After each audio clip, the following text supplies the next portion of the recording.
I was told when I got in today that nothing to worry about because at least you're the most beautiful out of the three speakers, so gives me a bit of confidence. What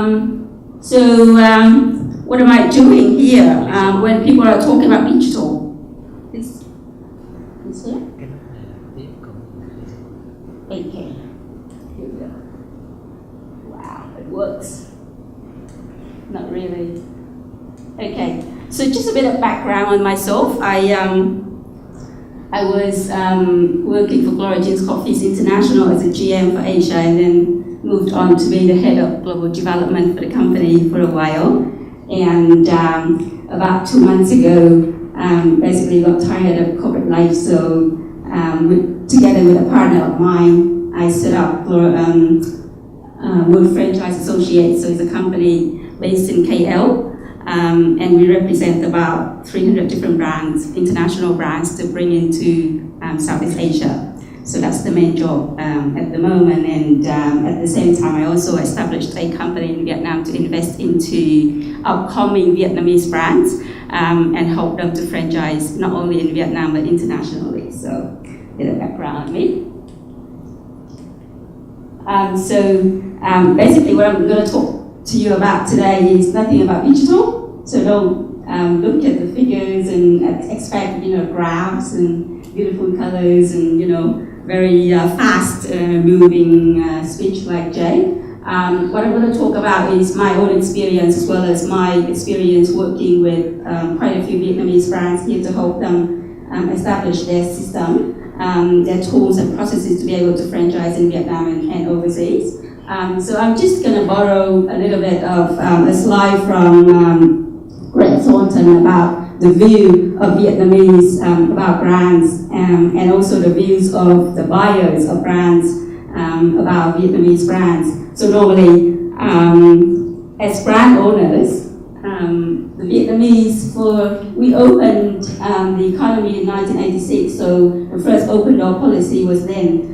So from 1986 to about 2000, the Vietnamese brands start popping up, and mostly because of the scarcity of products in Vietnam. So a lot of the Vietnamese entrepreneurs take that chance and actually create products and brands to be able to supply to the Vietnamese consumers. And because of that scarcity, quite a few Vietnamese companies have come up and become very strong in the domestic market.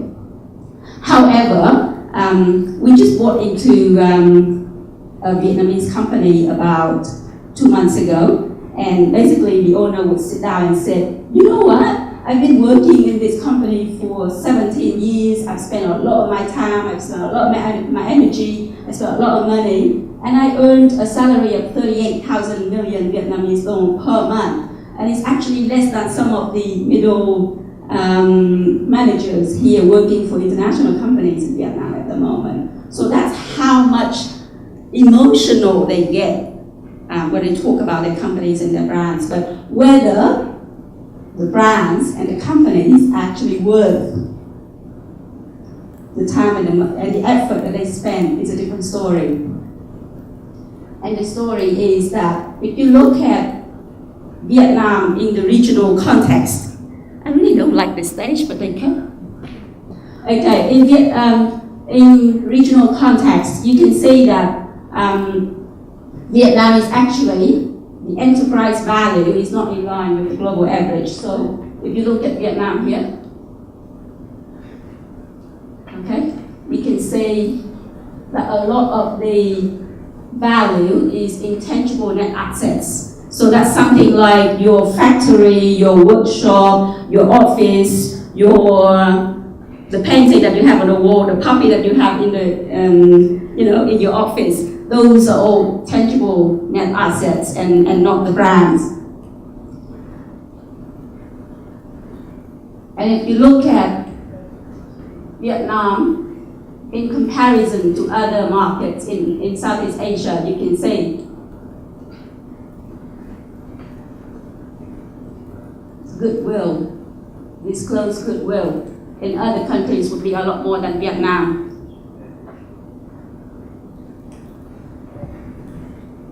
So if we look at Vietnam in a regional context, we've got companies,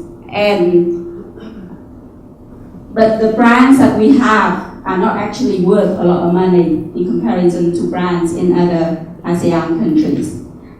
So that's one thing that Vietnamese owners need to look at when they talk about, the time and the effort and the nights that they have to spend working on their company and their projects. So these are the top 10 Vietnamese brands at the moment according to Brand Finance. And the reason why I'm doing Brand Finance actually providing this information is because I'm working with Twitter newspaper to write a book, and it's called From Vietnam to the World, where the Vietnamese brands can make it. So just gonna click through. So you can see this is the enterprise value, so the value of the company, and this is the brand value, so the value of the actual brand. And this is the percentage of brand value over company value. So you can see how much a brand is worth. The average in ASEAN region is anywhere from about 18 to 28%. And the average in the world is from about 25 to 35%. So the brands in international companies can be worth anywhere between 25 to 35% of the enterprise value. And if you look at this, probably the only brand, FPT, is worth about 28% of the enterprise value, and the rest, apart from Vinamilk, that's got 12%, the rest is about 6% of the enterprise value. So the brand value is not actually there. That's Vinamilk. So brand value is about 600 million, and the enterprise value is about 5 billion. So that gives it a 12% of brand value over enterprise value.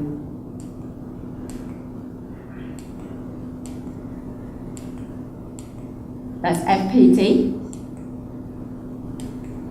28%. So FPT is actually doing really well in terms of having the brand value over their enterprise value. Vietinbank, 4%. So this is one of the best brands, I think. When I read one of the consumer research from one of the research companies, one of the upcoming branch of banks in Vietnam. But if you look at the percentage of brand value over enterprise value, is 4%. So if we are out there talking to people and say, we've got great brands in Vietnam, let's go international, let's go overseas, let's compete with our regional partners, let's compete with the world, let's, or like some other Vietnamese brands saying, let's fight the international brands and let's take over Vietnam and let's not allow them to get into Vietnam. On what ground? On what ground? If your brand is worth 4% of your enterprise value, on what ground? And then I also talked to quite a few CEOs and MDs because I had to interview them for the book, From Vietnam to the World. And basically asked questions like, so Vietnamese brands are going overseas, right? Because they claim that they have been going overseas. Okay, so where are you, for example, Vietinbank, which country have you been to? And the answer would be Germany, and I was quite impressed. Wow, Vietnamese brands are going to Germany. That's making headlines in Asia. But then the next question is, so where are you in Germany? Oh, in the Vietnamese community, and we've got one branch. So that's called international. That's probably something that you have to think about, because as a brand, when you go overseas or you go to other markets, there must be a strategy of why you're doing that. Logistically, is it making any sense for you to go either to ASEAN, or are you going all the way to Europe, or are you going to the US? in terms of supply chain, logistics, people, support office, the team, are they ready to be able to do that? So that's something that that brand owners have to think. But because of the inflated view and because of the face value in Vietnam as well as in other Asian countries, we tend to be very proud if we have a branch overseas. So I'm international because I've got a branch in Germany. I'm international because because I've got a shop in China. So that's sort of the feeling of being very, very proud that you are international, basically is blocking the view of some of the brand owners here, or some of the company owners here, because they've got no actual roadmap or no actual plan for development. It's basically, okay, there's an opportunity. My cousin is coming back from Germany, so let's open a branch in Germany. Something like that. Vietcombank, quite a few banks and telecom companies are coming up as strong brands in Vietnam, 3%. So you see Vietcombanks everywhere in Vietnam, but the brand value is 3%. Beautiful. I don't have the enterprise value for it, so. Well, that's another bank, military bank. You have the military controlling the bank. There you go. So you have 6%. Saigon Bank, there's another bank. So the banks in Vietnam are doing pretty well, in the top 10. But look, 4%. So brand value is actually not there. Mobifone, somebody talked about Mobifone before? Jay, you talked about Mobifone, right? Okay. Oh, I don't have to pick up Mobifone, sorry. Asia Commercial Bank, there's another bank. 5%. So if we're talking about the regional average of 18 to 25%, we're way, way, way below our Asian partners or counterparts, let alone our international counterparts. So just food for thought. So that's the Vietnamese, those are the Vietnamese brands, and that's the value of the Vietnamese brands. What about international brands and some of the brands in the region? Just so that we can have some sort of comparison. Apple, who can have a wild guess how much their brand value is? 60%. Sorry? 60%. 60%? 600%. 600%. The value is $104 billion. So we talked about the top Vietnamese brand of about 100 million, right? 100 million Vinamilk. Apple is $104 billion. Samsung, one of the top 10 Korean brands, about $78 million. Lenovo, it's a Chinese brand, top 10, one of the top 50 Chinese brands, $3.1 billion. Jay will like this. Infosys is an Indian brand, $2.2 billion. AirAsia, Malaysian brand, recently launched, and look at the value, $424 million. It's already going way past a very long history, heritage Vietnamese company like Vietnam. Indomie, one of the top 100 Indonesian brands, about $348 million. So I'm Vietnamese and I love Vietnam. But we do need to work really hard to get our brands out there and to get our brands internationally. So there's a lot of talk. I spoke to about 1,000 enterprises, Vietnamese enterprises in Nha Trang about 2 months ago, and the first question I asked was, so do you know how much your company is worth? And nobody says anything. And I'm telling you my own experience. I walked into a Vietnamese company 3 months ago to think about buying a share in that particular company. And the first question I asked was, can you please send me some of the financial reports? That's the first thing you have to do. You have to look at the company and go, okay, how much is the company worth? So I got a P&L, profit and loss statement. I looked at it, there was no depreciation, there was no rent, there was no, so the expense, the operating expense was quite awkward. And then I called the head accountant and I said, so how do you come up with this particular P&L? And she said, it's a cash in and cash out. And I went, cash in and cash out? Okay, I can do with that. So can you tell me if you can prepare a proper P&L with, revenue and expenses and then depreciation and taxes and then net profit? And she went, we haven't done that for 17 years. And I went, okay, that's okay. That's why I'm here. And then I went, okay, so can you just do me a favor? Can you just list out all these capital expenditure that you've got for one outlet, so that at least I know what sort of investment is needed into one outlet before I can actually franchise. And she went, I don't know, I have to go back to the cash, to the book, and then I have to find out what items are belonging to that particular outlet and then take them out, and then I'll give you something by, in a week's time.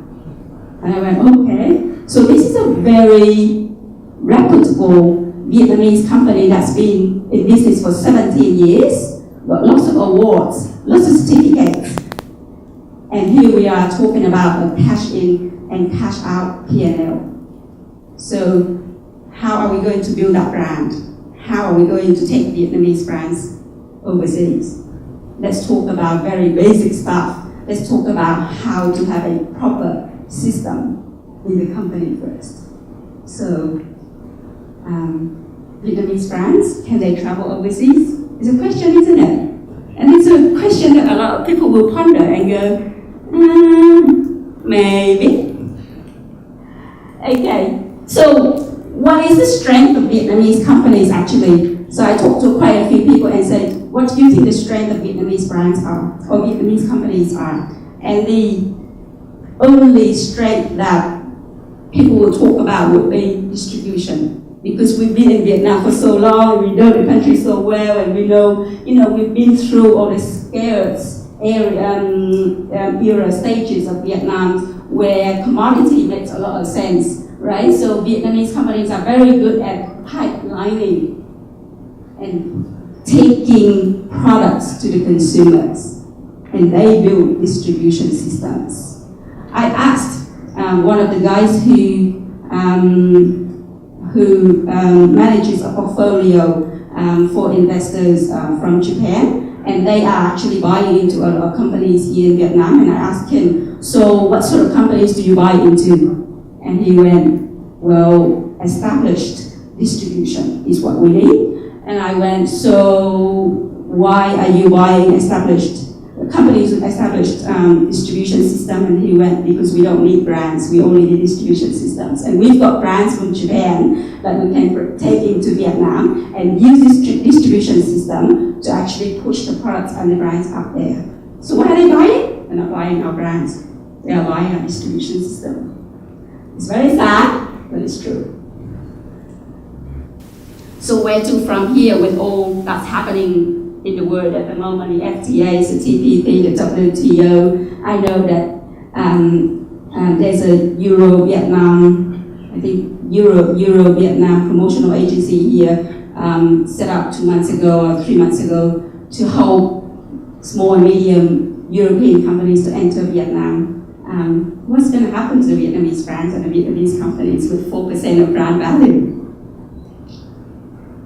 Obviously, there needs to be change management in Vietnam. It's going to have to happen very soon. So you will see the second wave of M&A in Vietnam, M&A activities in Vietnam, where international companies will buy into Vietnamese companies and capitalize on the distribution systems or the network of relationships that we've got in Vietnam to either bring the current brands to the next level, or to just capitalize on distribution system to actually launch their brands in Vietnam. So that's what's going to happen very, very soon in Vietnam.